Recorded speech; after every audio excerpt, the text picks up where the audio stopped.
His check on stories we're following for you this morning on Robin Hood Radio. Amid mounting concern over the possible local effects of the international coronavirus outbreak, several Berkshire health boards are considering the best ways to inform the public after a warning from the U.S. Center for Disease Control and Prevention. The Lennox Board of Health expects to meet on Tuesday to discuss contingency planning next week. The Berkshire County Boards of Health Association planning a meeting for local health boards at 4:30 on March 24th at Lennox Town Hall to simulate a response to an emerging infectious disease in the Berkshires.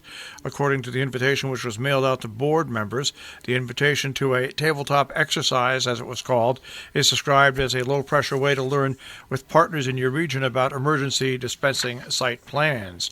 Now, voluntary quarantine protocols have been applied to about 700 people who returned to New York after traveling to areas affected by the coronavirus outbreak.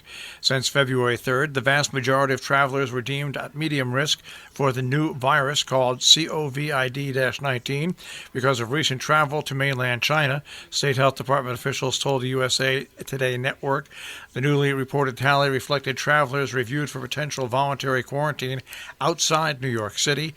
None of the 700 people had symptoms, and the number of them being monitored by local health officials during a 14-day self-isolation period was changing almost daily, in part due to ongoing travel from mainland China, according to state health officials.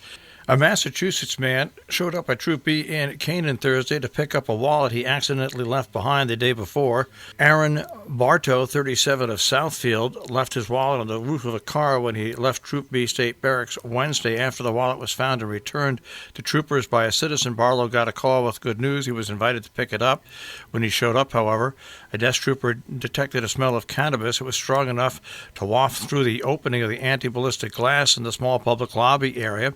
When the trooper entered the lobby area to question him further, Barlow confirmed he had recently smoked marijuana. A search revealed 5 packets of heroin in possession. Charged with possession of a controlled substance, he posted a $1,500 bond and is scheduled to appear on March 13th in Torrington Superior Court. Bartow has cases pending in Waterbury and Torrington, but both have been statutory sealed according to judicial records. In January of 2018, plainclothes officers in Torrington pulled over a speeding car on East Main Street containing Bartow and another Massachusetts man. Bartow, who was a passenger, had 12 bags of heroin in an empty cigarette box, police alleged at that time. Meanwhile, in Sheffield, the wait for a state license to legally grow marijuana got Ted Dobson off to a late start last season from the Berkshire Eagle. With plants not on the ground until July, he could not produce as much as he will in the coming growing season. A lab has already tested 600 pounds from flower from last year's grow at the Sheffield farm, and now it has left the farm and is heading to 2 shops owned by Theory Wellness. It's a bit historical, according to Dobson, considering that all the other recreational marijuana available is indoor grown. This is definitely a shift. Theory's farm-grown label will debut this Saturday, tomorrow, at the grand opening of the company's new shop in Chicopee, and also be available at its Great Barrington store, also a medical dispensary. In a story in this week's Millerton News by Whitney Joseph, the future of the Village Hall in Millerton is now official, at least temporarily, on March 17th. If all goes according to the plan, the Millerton Village Hall will relocate to 5933 North Elm Avenue, Route 22, for the next 2 years. It's been 5 months since the village staff first became homeless due to a broken boiler, asbestos, and mold discovered at the aging Village Hall, located at 21 Dutchess Avenue, all of which put a $189,000 community development block grant project jointly awarded to the Village of Millerton and Town of Northeast to bring the building up to American with Disabilities Act compliance on hold indefinitely. In the interim, the Village Hall, along with the Millerton Police Department, has been moved to 1 John Street. The Kent Board of Education expects to put final touches on its budget next Wednesday. The Budget Subcommittee met this week reviewing a proposed $4.6 million budget for Kent Center School. That will result in a 1.6% spending increase over the current budget.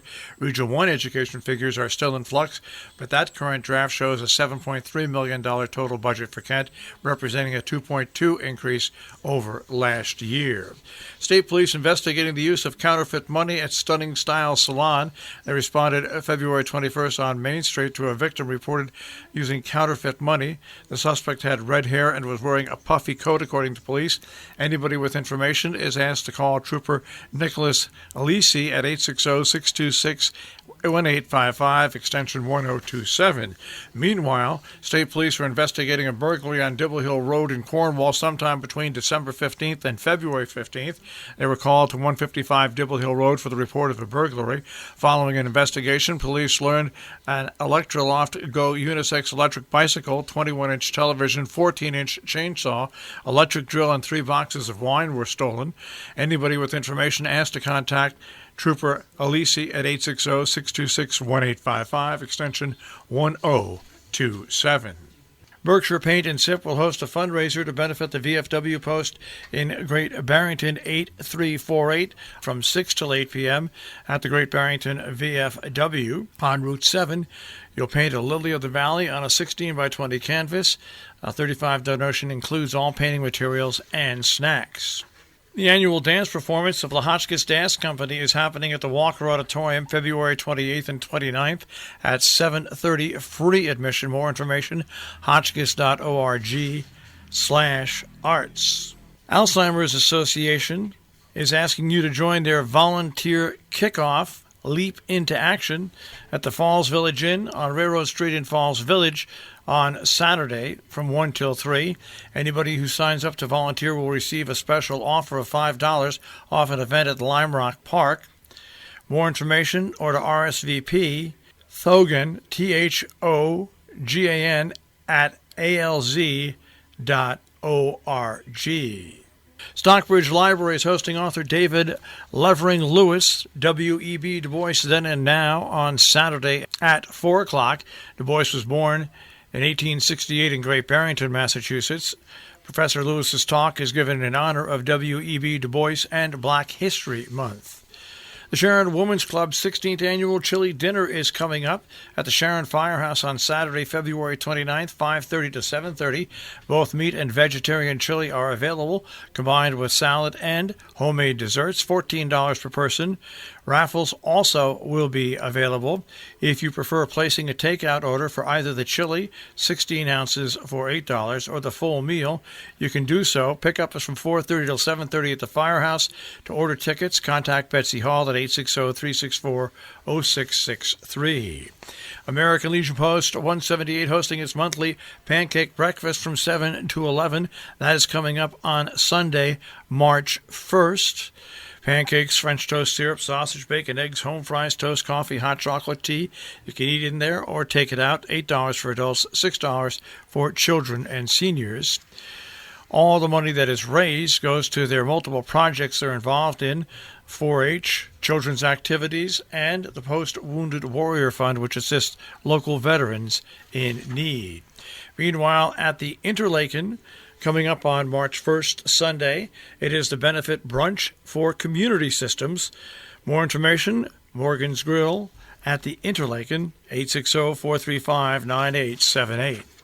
Our business brief is underwritten by Morgan's at the Interlaken and also by Salisbury Bank and Trust. The Dow Jones Industrial Average continued its historic slide yesterday, falling more than 1,190 points to 25,766.64. The Nasdaq was down 414 points to 8566.48, and the S&P 500 down 137 to 2,978.76. We'll take a look at the tri-state forecast. That'll come your way in just a few moments.